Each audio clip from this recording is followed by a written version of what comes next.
Hi guys and welcome to a season review episode of Giant Killers on Football Manager 2016, and we start with some players being inducted into our overall best 11 squad.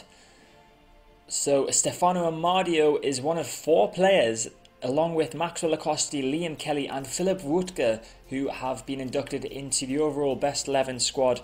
Amadio and Acosti and Kelly in fact all move into the starting lineup. Philip Wutke on the bench. So that's what our overall best 11 squad looks like. Currently we've got Kelly in goal, Sosa, Siri, Manfran, Rapisada in defence, Nico and Amadio in midfield, Maras, Fishnella and Acosti across the attacking midfield line, and Michel Marconi still our striker up front. So our best 11, where are they now? Rapisada and Gomez are still with us. In fact, we won't view the best 11. No, never mind. Yeah, Rapisada and Alvaro Gomez are still with us. Manfran plays for Catania. Metzavia is assistant manager of Boa. Who the hell are they? He's assistant manager of Boa EC, who are a Brazilian second division team. Good on him, I guess. Manuel Fishnella is at FC St. Gallen. Alex Siri plays for Rizespor and Colis Blanco is at Eibar. Nico still plays for Parma. Stefano Russo and Ricardo Improta are at Albino Leffe. Filippo Benaperti is at Foggia and Manuel Maras is at Tanana. Michel Marconi is at Taranto. Diego Vitrino plays for Spal. Roberto Sabato plays for Bra. And Christian Sosa plays for Real Zaragoza Deportivo Aragon. The other players to feature on that side were Manuel Nordi and Massimo Leviso. I assume, have they retired or can you just not be bothered to do your research? He's a goalkeeping coach, Nordi. Should we sign him? It's a possibility. And Massimo Leviso is a head of youth development. He's not the greatest. He's alright at it, I guess. But a Nordi goalkeeping. We could maybe look into signing Emmanuel Nordi. Possibly. One to look at, definitely. I'm just skipping ahead through the news articles here.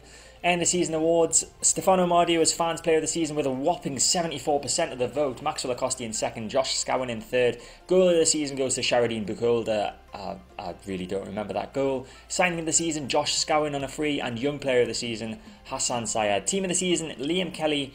Then in defence, Rapisada, Alves, Janssen and Freeman. In centre midfield, Amadio and Scowen. Maxwell Acosti on the right attacking midfield. Bukolda attacking centre midfield. And Syed attacking left midfield. And Stein Dirksch as striker.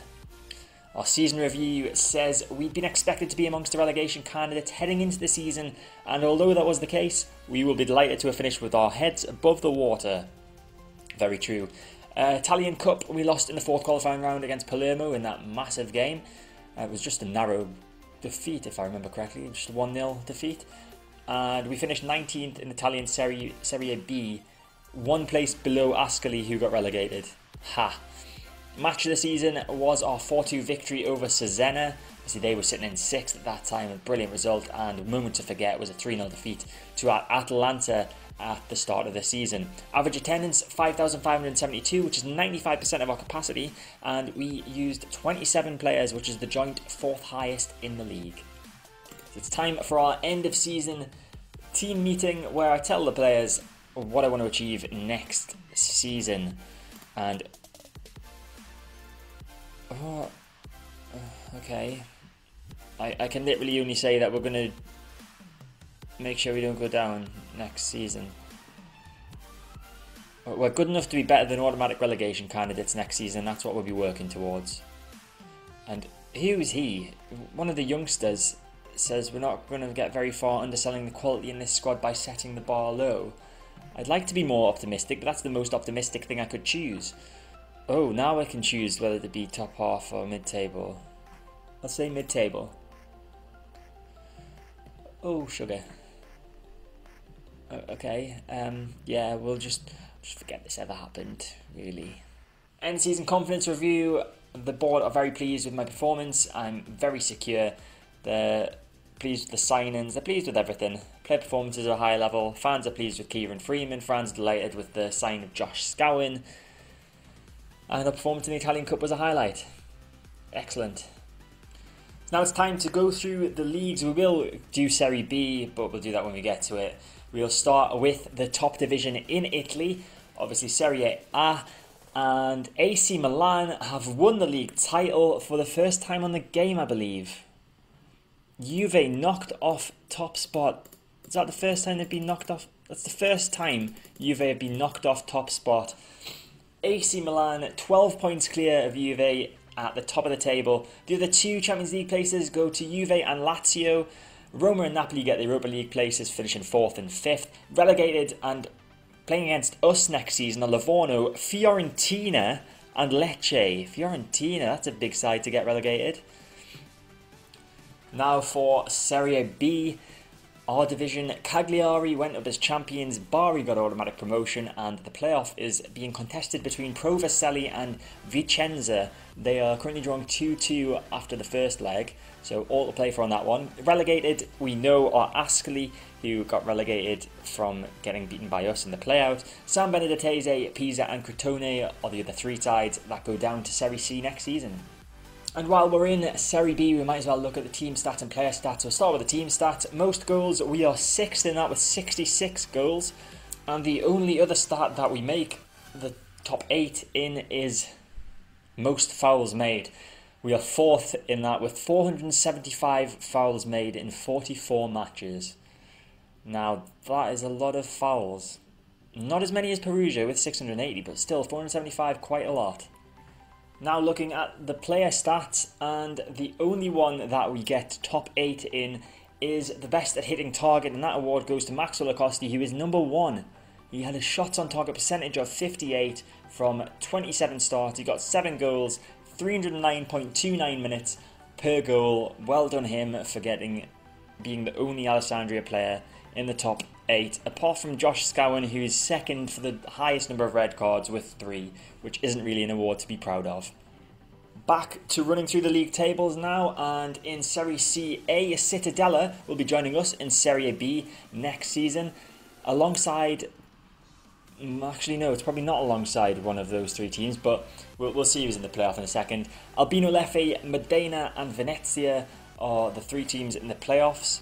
From Serie A, Sacalese, Piacenza and Pro Settimo Eureka were relegated. In Serie C B, Ternana go up as champions and will be playing in Serie B next season. Viareggio, Pescara and Forlì qualify for the playoffs. Rimini, our feeder team, got relegated despite having practically all of our youngsters playing for them, alongside Giulianova and Imolese. And finally for Italian Serie C, Latina won promotion to Serie B. Catanzaro, Foggia and Trapani made the playoffs, and Cavese, Rende and Potenza all got relegated. And in the playoff final are Venezia, who I believe were representing Serie CA, and Pescara representing Serie CB. So one of those two will also be joining us next season. The Italian Cup will be contested between Bologna and Lazio, both Serie A teams. And the Italian Super Cup was contested between Juventus and Roma again. I think they played each other last season as well. And Roma actually won this time, 2-1 at the San Siro. And we'll head over to England now in the Premier League, and Chelsea, our Premier League champions, winning it 3 points from Manchester City, who finished second. Tottenham and Manchester United, the other 2 teams in the Champions League. Europa League spots for Liverpool, Arsenal and Newcastle. Relegated from the Premier Division, Leeds United, Nottingham Forest and Charlton Athletic. Coming up to the Premier League next season from the Championship are Millwall, Sheffield United and Brentford. So 3 very interesting teams to be getting promoted there, I would say. Over in France, a shock winner. I would say it's a shock winner, unless... No, they haven't.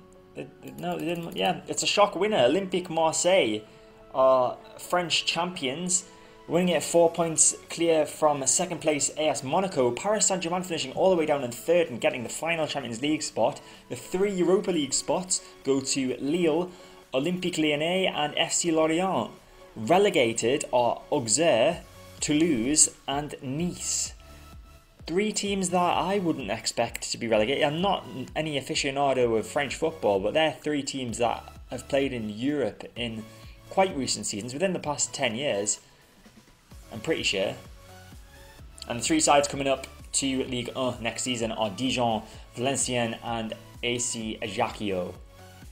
And over in the Bundesliga, Bayern won it for the third year in a row, I believe it is, with 92 points. They only lost 2 games all season. Second place were Leverkusen, Schalke and Dortmund getting the other 2 Champions League spots.